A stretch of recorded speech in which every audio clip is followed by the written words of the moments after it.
Okay, so welcome back, dear students. So let us continue our discussion. Today's topic is on hydrostatic forces on bodies. So here we will be discussing the concept of buoyancy. I have discussed it in the introductory lectures as well. We will be focusing the well-known related concept with regards to buoyancy, which is Archimedes principle. So in this we will be focusing on various concepts related to it. Some we have studied earlier, some we will be studying now. So that will be helpful in analyzing the various hydrostatic forces in the submerged or immersed bodies. Okay. Now here we know that when the bodies are submerged or immersed inside a static fluid, then the resultant hydrostatic force that acts on the body is in the vertically upward direction. So for example, this is your any object or any body which is submerged. So whatever buoyant force or upthrust is created, it will be entirely on the upward direction. Okay. The lateral forces, they result out as net forces as laterally 0. So overall we get an upthrust, and the value of this force, we know that it will be exactly equal to the weight of the displaced fluid by the body. So whatever this body is displacing, so that force will be equal to the weight of this displaced fluid. Okay. Now when it is in submerged condition, and then this force, it passes through a point. This point we term it as center of buoyancy. Okay. So I'll be noting this down. So I request all of you to take out your registers, give this heading hydrostatic forces on bodies, and let us start. So firstly, let us write about what we have discussed so far. So I discussed that when bodies are submerged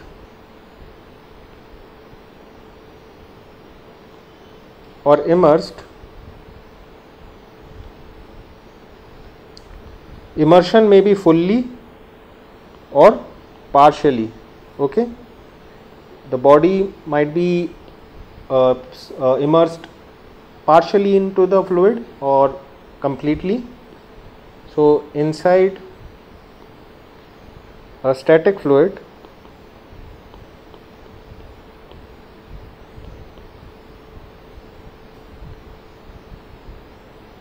then the resultant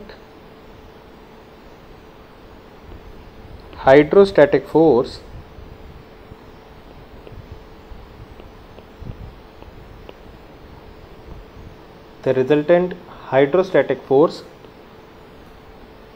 acts on the body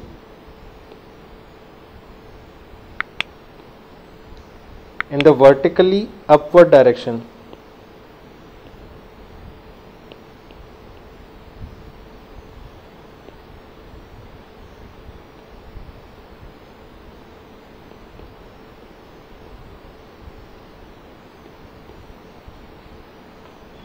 This force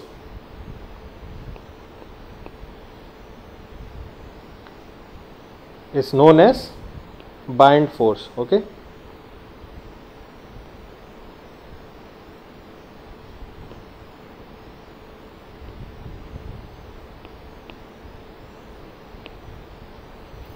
Or upthrust.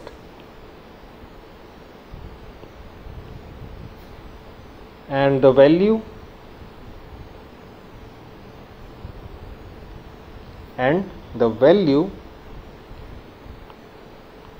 of this force will be exactly equal to the weight of the displaced fluid. So based upon this theory, we will be continuing our calculations.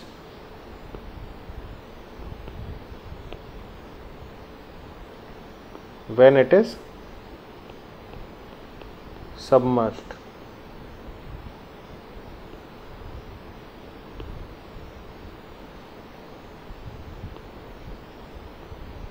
And this force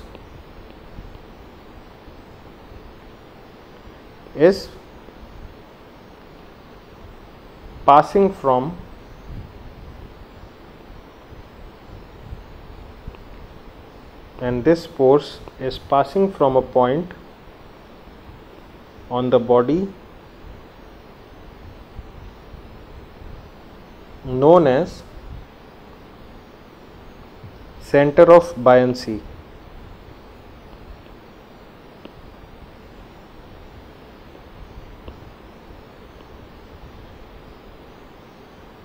Okay, and we represent it as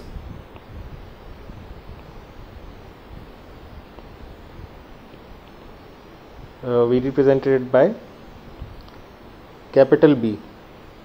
Okay, so I hope you have taken down all this. Now let us take an example. So let us assume that this is some fluid. This is the free surface of the fluid, and we have a body that is partially immersed. Now how the pressure forces or how the hydrostatic forces will be acting? They will be acting normally to the surface of this body. This we have already learnt earlier. So these are some random forces I have taken. Now let us take the planes which are horizontal or parallel to the free surface. So like this one. So this is totally a vertical force, and it will be accounted for the buoyant force. Okay, now let us have a quick discussion here. So the net horizontal force on the body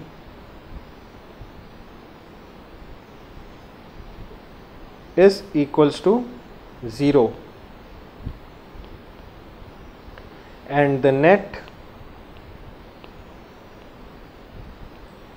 vertical force on the body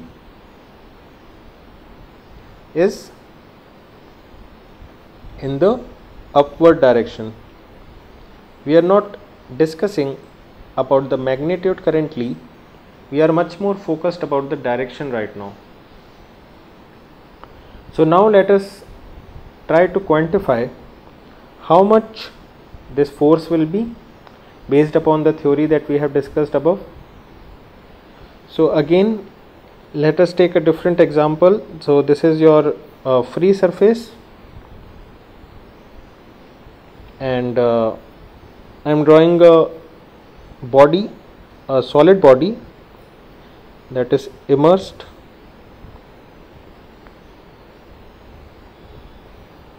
Okay, so it is immersed by a distance of x distance, and the height of this body is, let us say, small h.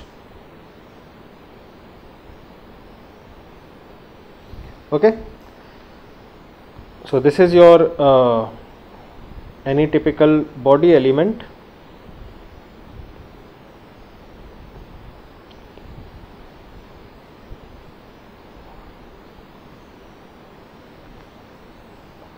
So here we need to find out that what is the net hydrostatic force.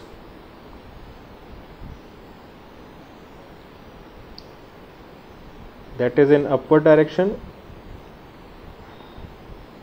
or we also name it as the up thrust. Okay, So this up thrust, that is denoted by FB or F up, what will it be equal to? So let us consider that these are the pressure forces that are acting upon this body, this element. So let us say P1 and P2. P1 is on the top surface and P2 is on the bottom surface. Now this body being a cylindrical element that we have taken, the area of these top and bottom surfaces remain equal. So we can quantify the force by multiplying this area, capital A. So the net upward force or net up thrust will be equal to P2A minus P1A. This we have already discussed, that as we go to a significant depth for a particular body, the pressure intensities keep on increasing. So we can expand it. We can expand it as rho g times h plus x times a minus rho g x a. So it turns out to be rho g h a, or we can write it in a different way. What is this small h into a? It is nothing but the volume of the body. So the final output comes out as rho g v, where v is the volume of this body. Okay. So this is nothing but your weight of the displaced body, if you can relate it by now. Weight of the displaced fluid by that particular body. Okay. Now I wish to introduce now a new term here, and for that we will be transforming this equation for a case when the body is submerged. So I will be introducing a new term as well. I will be discussing about the case where body is partially submerged. So how that case might look like. So this is your free surface. There might be a case that your body, or your let us say again, if we take a same element, so there might be a case where body is partially submerged. It is not fully submerged. So here we are talking about partial immersion.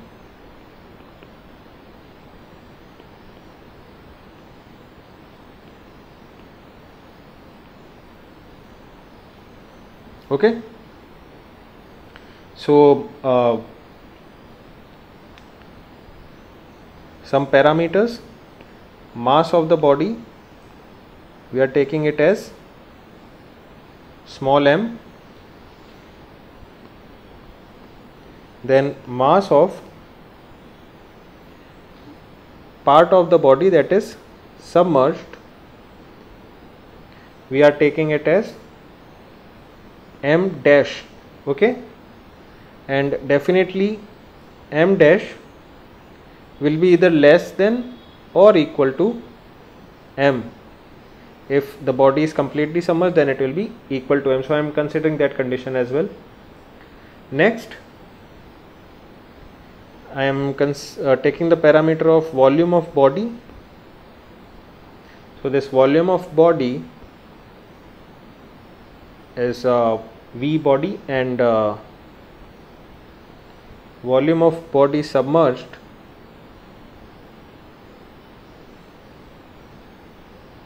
is V body dash.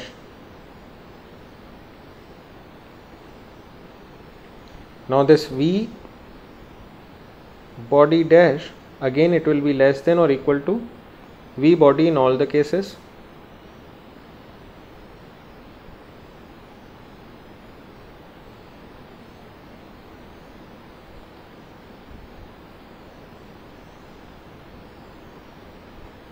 Next, volume of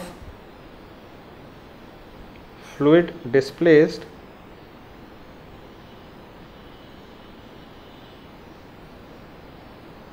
let us take it as capital V. Okay, mind it that this volume of body V body is different, and volume of fluid displaced we are taking it as capital V. So here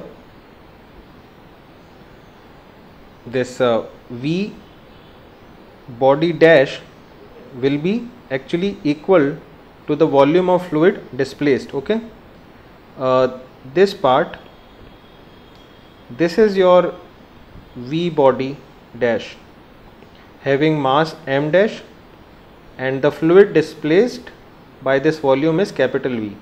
Okay, so I hope it is clear by now. Okay, so next we have obtained the equation above. What was the equation? That this buoyant force Fb is nothing but rho g V, where V is the volume of the fluid displaced. So I am putting here the volume of the body that is immersed, that is V body dash. So again, expanding it, we get, if we wish to make it in terms of mass upon density, I am just simplifying it to introduce a new term here. So through this Fb, that is buoyant force, we can write it as m dash g divided by rho s by rho. Here this rho is the density of fluid. Okay, so this buoyant force comes out to be this m dash g by rho of solid by rho of fluid. So I am here introducing a new term, that is relative density, RD. Okay, so m dash g by RD, where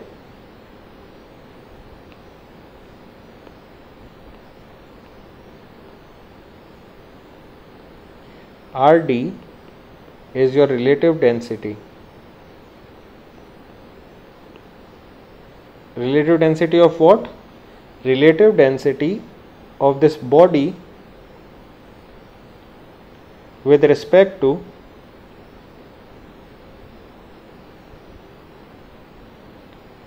fluid. Okay, so this is the new term I wanted to introduce. Why I wanted to introduce this relative density term? Because there are multiple occasions while designing any hydraulic structure where relative density term might be given, other values are not given. So how should we proceed in that fashion? Secondly, if the values of this density of that solid body is given, mass is given of that submerged part, so how should we proceed? So how should we put in values so that we get the desired objective of buoyant force? Okay, so through this I hope it is now clear, and also it has been seen that in competitive exams like GATE and others, these questions are asked in direct objective form. A short question might be there, the relative density might have been given, a buoyant force might have been given, and they might ask you that what is the mass of that submerged part. So you can work that out we will be solving some problems through which it will be even much more clearer. So for now let us proceed further. Now let us discuss about center of buoyancy.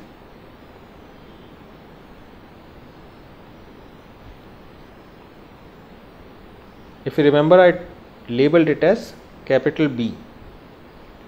Okay, so what is center of buoyancy? Let us write the definition. I have introduced this this term already. So it is a point on the body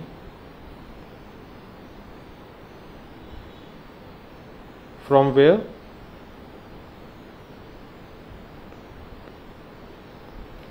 the net buoyant force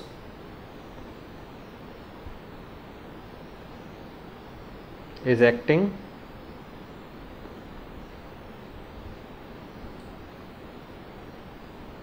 and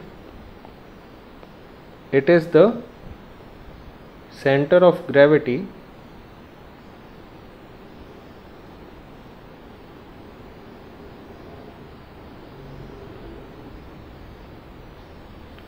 of the shape of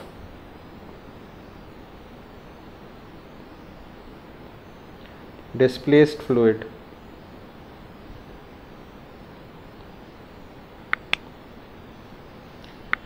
Okay.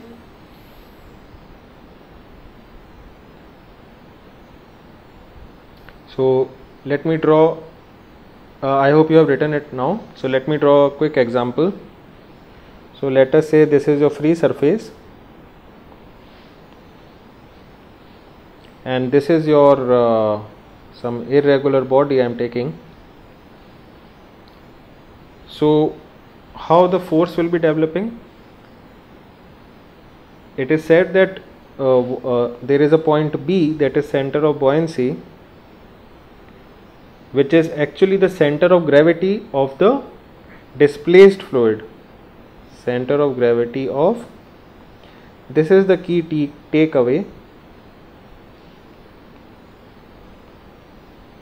So what is your this displaced fluid? How do we measure it? So I am drawing an outline. So I am drawing this outline along the body. So this is actually the volume which has been displaced by the solid, and we can work out to find what will be the center of gravity. So let us say the center of gravity comes out to be at this point. So as per definition of center of buoyancy, we term this point as capital B, and this will be the point where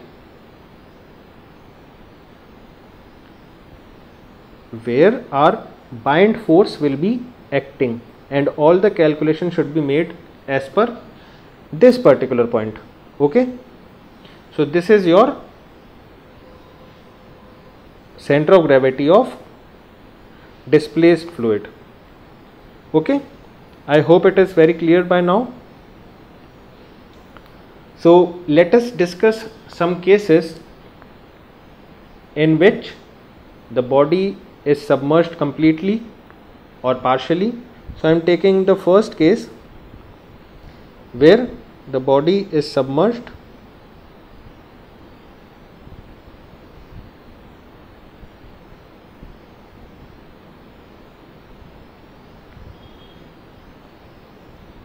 So let us quickly draw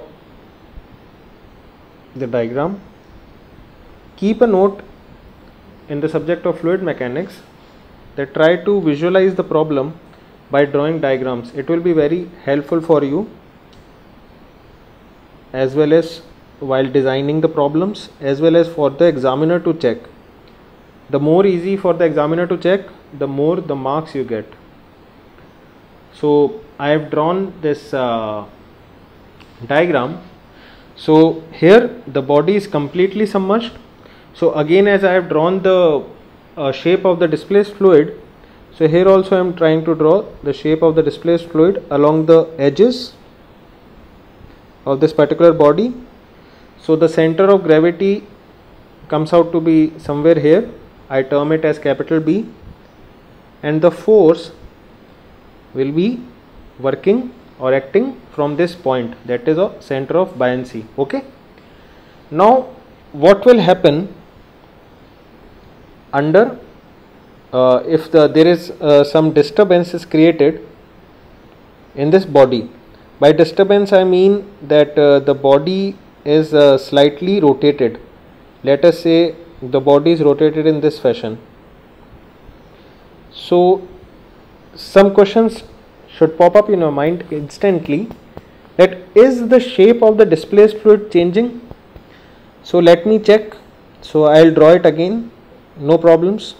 This is the initial stage of learning this concept, so no issues. So is the shape changed? No. Will the center of buoyancy change? No, since it is completely submerged, shape of the displaced fluid is not changed. The force will still keep on acting from this very place. Okay. So this is the particular case under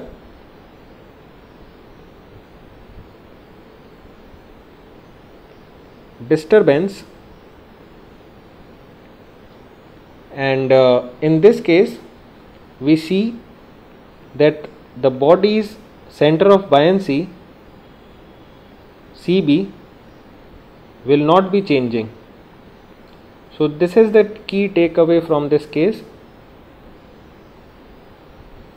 Now let us take another case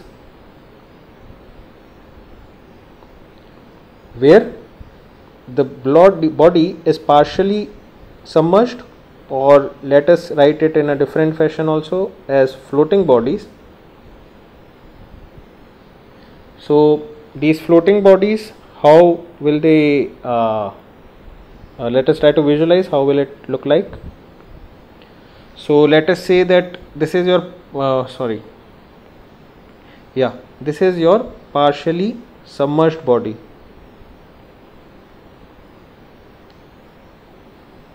Okay.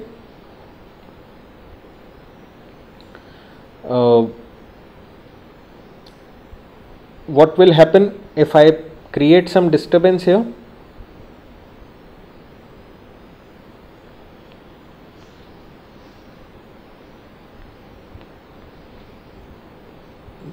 It will get slightly tilted.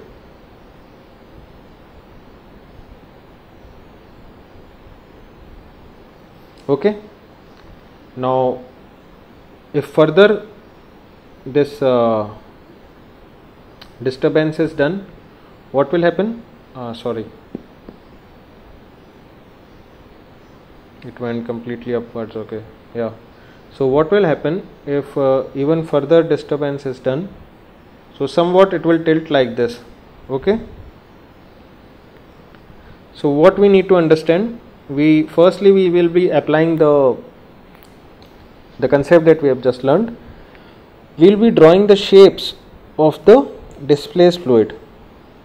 So in this case, this is the shape of the displaced fluid, and here will be your center of buoyancy. Now in this second case, let me label them first, second, third. So in the second case, the body is slightly disturbed. So what will be the shape? In this case, the shape will change. Okay. So this is your new shape, and it might be possible that instead of the initial position of center of buoyancy, that changes to a different location. Let us label it as B dash, and the point of action of center of buoyancy or buoyant force will also change. So this time it will be acting this way. This will also change. Okay. Next, in this case, what is happening? The shape is further changing and it's taking the fluid displaced fluid shape is again changing. So we have a new center of buoyancy. I term it as B double dash, and this is how the buoyant force will be acting.